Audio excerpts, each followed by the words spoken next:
नमस्कार, India news Punjab Himachal देख रहे हैं आप और मैं हूं आपके साथ तमन्ना अरोड़ा। खबरों की शुरुआत करेंगे। बता दें कि आगामी विधानसभा चुनाव को लेकर लगातार ही प्रदेश में सियासी पारा चढ़ता जा रहा है। चुनाव प्रचार का आज आखिरी दिन है। केंद्रीय गृह मंत्री अमित शाह आज पालमपुर का दौरा करने वाले हैं। गृह मंत्री जनसभा को इस दौरान संबोधित करेंगे और इसी पर ज्यादा जानकारी के लिए हमारे साथ हमारे संवाददाता मनोज धीमान लाइव जुड़ चुके हैं। जी मनोज, आज केंद्रीय गृह मंत्री अमित शाह का पालमपुर का दौरा है, कितनी देर तक वो पालमपुर पहुंचने वाले हैं?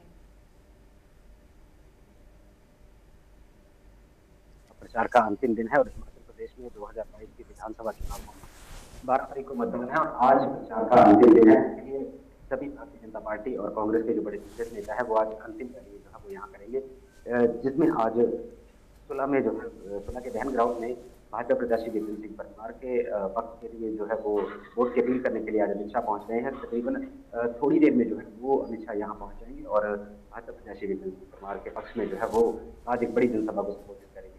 इससे पहले आपको बता दें कि सभी तैयारी जो है वो पूरी कर दी गई है और जो भीड़ है उसको जुटाने के लिए भाजपा के कार्यकर्ता लगातार जुड़े हुए हैं। जी मनोज, तो केंद्रीय गृह मंत्री के आगमन को लेकर किस तरह की तैयारियां वहां की गई हैं और क्या आपके पास अपडेट है कि कौन कौन से भाजपा के बड़े नेता उनके साथ आज आने वाले हैं? दहन में जो जनसभा होने जा रही है, जनसभा में केंद्रीय मंत्री अमित शाह जो है, गृह मंत्री जो है वो यहाँ पहुंचने वाले हैं। उनके साथ जो है वो शांता कुमार और साथ ही साथ फिलहाल शांता कुमार के होने की जो है जानकारी हमारे तक पहुंच पाई है। शांता कुमार और अमित शाह जो है वो यहाँ पर जनसभा को संबोधित करेंगे, जिस जनसभा में जो है वो हजारों की तादाद में जो है वो लोगों को इकट्ठा करने की बात कही गई है। लेकिन अब देखना यही है कि कितनी भीड़ जो है वो भारतीय जनता पार्टी के प्रत्याशी विपिन सिंह परमार यहाँ जुटा पाते हैं। हालांकि कुछ देर में जो है वो अमित शाह दहन पहुंचने वाले हैं और मैदान जो है वो पूरी तरह से भर चुका है। तमन्ना। मनोज, क्या आपका कहना है कि लगातार ही चुनावी वादे जो हैं प्रदेश की जनता से किए गए हैं, कोई वादा कर रहा है कि 1500 रुपये महिलाओं को दिया जाएगा, क्या इतना बजट प्रदेश की सरकार के पास है? क्योंकि प्रदेश की सरकार के ऊपर काफ़ी कर्ज पहले से ही चढ़ा हुआ है, तो इस कर्ज से कैसे वो छुटकारा पाएंगे और किस तरह से महिलाओं को इस तरह की सुविधा जो है प्रदान कर पाएंगे?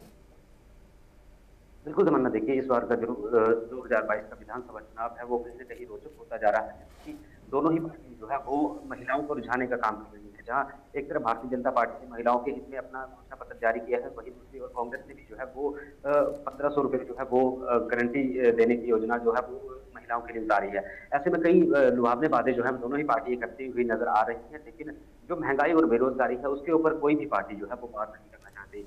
और कई जगह देखने को मिला है कि लोग यही कहते नजर आए हैं, बड़े बड़े नेता भी यही कह रहे हैं कि महंगाई नहीं है, महंगाई है तो आर्थिक स्थिति जो है वो देश और प्रदेश की गिरी है। तो ये लुभावने बातें जो है कहीं न कहीं इस बार इन चुनावों को इफेक्टिव करने वाले हैं। और आज चुनाव का आखिरी चुनाव प्रचार का जो है वो आखिरी दिन है। इसके बाद जो है वो चुनाव प्रचार थम जाएगा और 12 तारीख को मतदान है और मतदान के बाद ही पता चल पाएगा कि आखिर कौन सी सरकार जो है वो अपनी सत्ता काबिज होती है, क्योंकि दोनों ही दल जो है वो लगातार चुनावी प्रचार में जुटे हुए हैं और एक दूसरे पर बयानबाजी का भी दौर इनपे जारी है, बार का दौर जारी है। ऐसे में जो है वो अब जनता किस पार्टी की ओर अपना रुझान दिखाती है ये तो आने वाला वक्त ही बताएगा।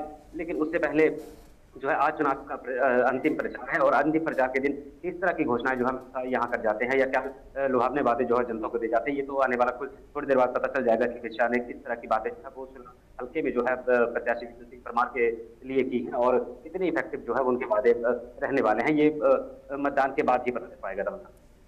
जी मनोज, प्रदेश में कई बड़े मुद्दे हैं जिनको लेकर ये चुनाव लड़ा जा रहा है।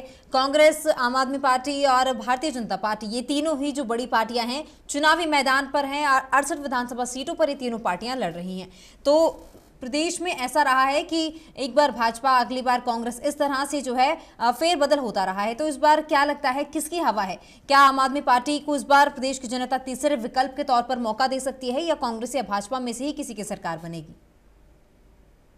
बिल्कुल तमन्ना, बिल्कुल जाहिर सी बात है कि इस बार जो है वो तीसरा विकल्प हिमाचल प्रदेश में खुलकर सामने आया है, जो आम आदमी पार्टी के रूप में आया है। तो ऐसे में आम आदमी पार्टी कहीं ना कहीं जब शुरुआती दौर में हिमाचल प्रदेश में अपनी एंट्री की थी तो उस एंट्री से लग रहा था कि आम आदमी पार्टी कहीं ना कहीं टक्कर दे सकती है। लेकिन जिस तरह से इन्होंने टिकट का आवंटन किया तो कई जगह पर ऐसे जो है वो कमजोर कैंडिडेट उतार दिए हैं जिनका जनाधार बहुत कम था।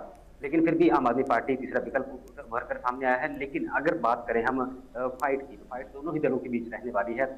और कहीं न कहीं जो है वो कहीं जो आम आदमी पार्टी है उसके कैंडिडेट जो है कहीं न कहीं नुकसान जो है दोनों ही पार्टी को पहुँचाएँगे। निर्दलीय उम्मीदवार हैं वो भी जो है वो इन चुनावों को प्रभावित कर सकते हैं। साथ ही साथ अगर जो बात करें हम भाजपा से कई लोग ऐसे जो हैं वो बागी हुए हैं और निर्दलीय खड़े हुए हैं।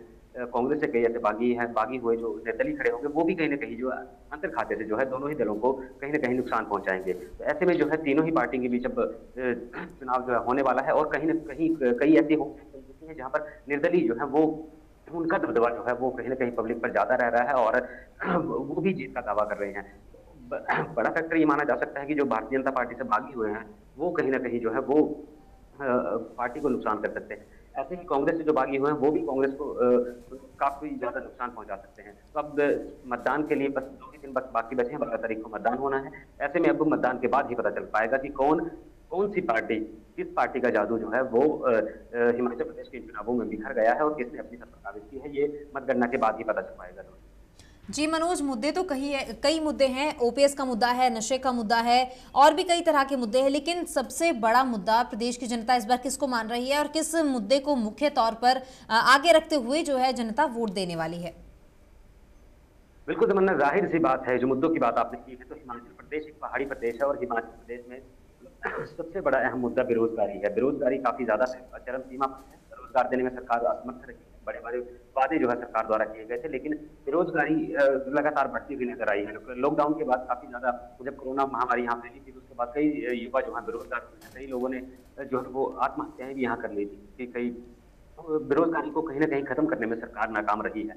तो ये मुद्दा जो है महँगाई और बेरोजगारी दोनों ही मुद्दे जो हैं उभर कर सामने आए हैं। हालाँकि ओपीएस का मुद्दा जो है वो इतना ज़्यादा नहीं रहने वाला है। और महँगाई, बेरोजगारी और शिक्षा, स्वास्थ्य और जो मुद्दे हैं, ये मुद्दे जो हैं इस बार चुनावों में देखे जा रहे हैं। अक्सर जो है वो कई लोग जो हैं यही बात करते हुए नज़र आए हैं कि हमें जो है वो रोज़गार को बढ़ावा देना चाहिए था, सरकार क्यों नहीं कर पाई। और शिक्षा का अहम मुद्दा जो है, शिक्षा का मुद्दा जो है वो कहीं न कहीं इस बार बहुत ज़्यादा गरमा चुका है। क्योंकि स्कूलों की हालत बहुत दयनीय थी और कई स्कूलों में स्टाफ नहीं था, कई सरकारी स्कूलों से बच्चे पलायन करके प्राइवेट स्कूल में चले गए हैं। तो कहीं न कहीं साधारण जनता है हिमाचल प्रदेश की, तो अब मुद्दे ही मुद्दों को लेकर के जो है वो मतदान भी होगा और चुनाव भी दोनों पार्टियाँ लड़ रही हैं। तमन्ना। तो आज गृह मंत्री अमित शाह का भी तो पालमपुर का दौरा है, तो उनके पालमपुर के दौरे को लेकर सुरक्षा के किस तरह के इंतजाम वहां किए गए हैं? किस तरह से सुरक्षाकर्मी हैं जो उन्हें कहां-कहां कितनी तादाद में उन्हें तैनात किया गया है? बिल्कुल तमन्ना, देखिए जिस मैदान में रैली होनी है उस मैदान को चारों तरफ से पुलिस के द्वारा जो है वो घेरा गया है। हर तरफ पुलिस बल तैनात किया गया है और किसी प्रकार की कोई ऐसी घटना ना हो, ये पहले से ही सबको पता होता है। तो उसके लिए जो है वो सुरक्षा के कड़े इंतजाम किए गए हैं। चप्पे-चप्पे पर पुलिस को तैनात किया गया है और जो मैदान है, मैदान के बीच और जनता के बीच में एक फासला रखा गया है ताकि कोई भी व्यक्ति जो है वो अंदर ना जा सके। जहाँ से उन्होंने स्पीच करनी है, स्पीच से काफ़ी दूरी बनाई गई है। जिस तरह से वीआईपी रैलीज़ में होता है, उसी प्रकार का ये एक संपर्क रखा गया है। तो अब थोड़ी देर में जो है वो अमित शाह यहाँ पहुँचने वाले हैं और पल-पल की अपडेट हम आपको देंगे कि अमित शाह ने किस तरह के जो है वो वादे किए हैं, क्या वो अपने प्रत्याशी से किस तरह से वो आज वोट की अपील करते हैं। जी, तो इस तरह से प्रदेश में कई तरह की सियासी हलचल भी दिखाई दे रही है, क्योंकि बीते दिन खुद प्रधानमंत्री नरेंद्र मोदी सुजानपुर आए थे, उन्होंने जनसभा को संबोधित किया, विपक्ष को भी उन्होंने अपने निशाने पर लिया और आज जो है चुनाव प्रचार का आखिरी दिन है। तो क्या लगता है केंद्र के बड़े नेता, जो भाजपा के कई बड़े नेता है, बड़े चेहरे हैं, वो लगातार हिमाचल के दौरे कर रहे हैं, तो इसका क्या हिमाचल की जनता पर असर पड़ने वाला है या इस बार कांग्रेस के बाजी मारने की जो है ज्यादा चांसेस हैं? बिल्कुल तमन्ना, ज़ाहिर सी बात है कि अगर हम बात करें, अगर कांग्रेस की बात कर लेते हैं, तो कांग्रेस सत्तासीन होने की बात कर रही है और भारतीय जनता पार्टी भी मिशन रिपीट की बात कर रही है। लेकिन हिमाचल प्रदेश है और हिमाचल प्रदेश में आज दिन तक कोई भी पार्टी जो है वो सरकार को रिपीट नहीं कर पाई है। भले ही वो स्वर्गीय राजा वीरभद्र सिंह थे जिन्होंने भी मिशन रिपीट का दावा किया था, लेकिन फिर भी वो मिशन रिपीट नहीं कर पाए थे। क्योंकि हिमाचल में अक्सर जो है 5 साल के बाद फेरबदल होता है और फेरबदल होने के बाद भी अगर अगर बीजेपी मिशन रिपीट कर लेती है तो ये इतिहास बनकर रह जाएगा कि हिमाचल प्रदेश में बीजेपी का मिशन रिपीट हुआ था। लेकिन कहीं न कहीं इस मिशन रिपीट को रोकने के लिए जो है वो कांग्रेस अब पूर्ण रूप से अपना जोर-जोर लगा रही है। लेकिन अगर भारतीय जनता पार्टी की बात करें तो कोई भी दिग्गज ऐसा नहीं बचा है जिसने हिमाचल प्रदेश में आकर के बड़ी-बड़ी रैलियाँ ना की हो। कल की बात कर लेते हैं, कल देश के प्रधानमंत्री नरेंद्र मोदी जो है वो सबसे पहले जिला कांगड़ा पहुंचे। जिला कांगड़ा के शाहपुर के चंबी मैदान में उन्होंने बड़ी विशाल जनसभा को संबोधित किया। और बड़ी बात है कि प्रधानमंत्री नरेंद्र मोदी ने पहाड़ी भाषा जो है उसमें आकर के लोगों का स्वागत किया, लोगों से बात की, तो वो कहीं ना कहीं इफेक्ट हो सकता है। दूसरी तरफ जो है सुजानपुर में भी उन्होंने कई चीजों को जो है वो बताया है। उन्होंने जो पंडिता की हट्टी थी उसके वेतन की चर्चा की है। तो कहीं ना कहीं हिमाचल प्रदेश से जुड़े हुए प्रधानमंत्री नरेंद्र मोदी का भी फैक्ट जो है वो यहाँ चल सकता है, ये जादू बिखर सकता है। लेकिन अब कांग्रेस को देखना होगा कि उनके जो सिपाही जो मैदान में छोड़े गए हैं वो किस कदर जो है वो अपनी सेना को एकजुट कर लेते हैं, किस तरह उनकी सेना जो है फतेह के लिए तैयार होती है। तो ये तो आने वाला वक्त ही बताएगा कि किसका फैक्ट जो है वो चला है, कौन सा नेता जो है उसकी रैली जो है वो सफल हुई, किस रैली का किस विधानसभा में जो है वजूद बनकर रह गया है। और जब मतदान होगा, मतदान के बाद मतगणना होगी, उसके बाद पता चलेगा कि कौन सी सरकार जो है वो सत्ता काबिज होती है। जी मनोज, अगर कांगड़ा की बात करें तो कांगड़ा से 15 विधानसभा की सीटें आती हैं, तो ये साफ हो जाता है जो 15 विधानसभा की सीटों में अगर 10 सीटें भी हासिल हो जाएं तो इससे कहीं ना कहीं जो है अंदाजा लगाया जा सकता है कि सत्ता में इस बार किसकी सरकार आनी है। तो कांगड़ा में क्या लगता है, कितनी जो सीटें हैं वो भाजपा जीत पाएगी, कितनी सीटें कांग्रेस की झोली में जाने वाली है? बिल्कुल तमन्ना, जाहिर सी बात है कि जिला कांगड़ा सबसे बड़ा जिला है और जिला कांगड़ा सरकार बनाने में अपनी पूर्ण भूमिका निभाता है। ऐसे में 15 विधानसभा क्षेत्र है, सबसे बड़ा जिला है, सबसे ज्यादा विधानसभा क्षेत्र इसमें है। तो ऐसे में जो है कई सीटों की फेरबदल जो है, टिकट आवंटन जो है वो भी कहीं ना कहीं इस बार पार्टी के लिए हानिकारक हो सकता है। क्योंकि धर्मशाला की बात करते हैं, धर्मशाला में विशाल नहरी की टिकट काट के राकेश चौधरी को टिकट दी गई है। तो टक्कर सीधी सीधी सुधीर शर्मा के साथ है, जो कि दिग्गज नेताओं में माने जाते हैं। पहले पूर्व में कांग्रेस के समय में वो शहरी विकास मंत्री रह चुके हैं। अगर बात कर लें हम फतेहपुर सीट की, तो फतेहपुर से भवानी सिंह पठानिया काफी मजबूत थे। पिछली बार उन्होंने जो है वो चुनाव जीता था, बाई इलेक्शन उन्होंने जीत करके अपनी सीट कांग्रेस की झोली में डाली थी। अगर दूसरी तरफ बात करें हम राकेश पठानिया की, तो राकेश पठानिया को नूरपुर से हटा करके फतेहपुर में उनको चुनावी मैदान में उतार दिया। वहां उनके पार्टी में ही विरोध चल रहा है, क्योंकि जो कृपाल परमार थे उनको टिकट नहीं मिली और उन्होंने निर्दलीय चुनाव लड़ने का फैसला किया है। वो भी कहीं ना कहीं भारतीय जनता पार्टी को नुकसान पहुंचा सकते हैं। तो सीधा सीधा से साफ तौर पर लगता है कि जिला कांगड़ा से जो है वो कई सीटों पर जो है वो कांग्रेस अपनी पकड़ भी बना चुकी है और कांग्रेस दावा भी कर चुकी है। कई सीटें ऐसी हैं जहां पर भारतीय जनता पार्टी को और अधिक काम करने की जरूरत है। और अब देखना ये होगा कि जिला कांगड़ा से कांग्रेस कितनी सीटें निकाल पाती है और भारतीय जनता पार्टी को कितनी सीटें जाती हैं। ये तो मतदान के बाद पता चलेगा। और मतदान के बाद जब मतगणना होगी उसके बाद पता चल पाएगा कि कांगड़ा ने इस बार किस सरकार की तरफ अपना रुझान दिखाया है और कौन सी सरकार जो है वो बन रही है। जी मनोज, तो ये तो उस दिन 8 दिसंबर को ही साफ हो पाएगा कि कांगड़ा में या पूरे प्रदेश में किसकी सरकार बनने वाली है। आज बीते दिन प्रधानमंत्री नरेंद्र मोदी आए थे, आज गृह मंत्री अमित शाह आ रहे हैं। अमित शाह आज जनसभा को संबोधित करने वाले हैं। तो क्या लगता है किस तरह की जो है ऐलान, वो एक तरह से कह सकते हैं हम, किस तरह के ऐलान, किस तरह की घोषणाएं जो है जनता को रिझाने के लिए वो कर सकते हैं?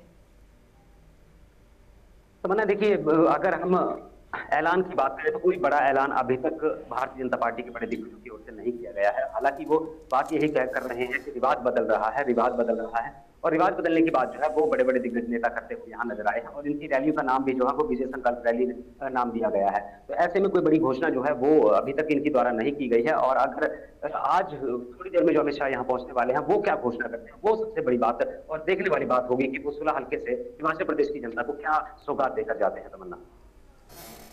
हाँ जी मनोज, पल पल के अपडेट हम आपसे लेते रहेंगे। तमाम जानकारी के लिए फिलहाल आपका शुक्रिया। विधानसभा चुनाव को लेकर लगातार ही प्रदेश में सियासी पारा चढ़ता जा रहा है। आज चुनाव प्रचार का आखिरी दिन है। गृह मंत्री अमित शाह आज पालमपुर का दौरा करने वाले हैं। थोड़ी ही देर तक गृह मंत्री अमित शाह पालमपुर पहुंच जाएंगे। सुरक्षा के तमाम इंतजाम भी पालमपुर में किए गए हैं और गृह मंत्री अमित शाह जनसभा को संबोधित करेंगे और देखना होगा कि क्या कुछ वो बड़े ऐलान जनता के लिए करते हैं। फिलहाल के लिए इतना ही। आप बने रहिए इंडिया न्यूज पंजाब हिमाचल के साथ। नमस्कार।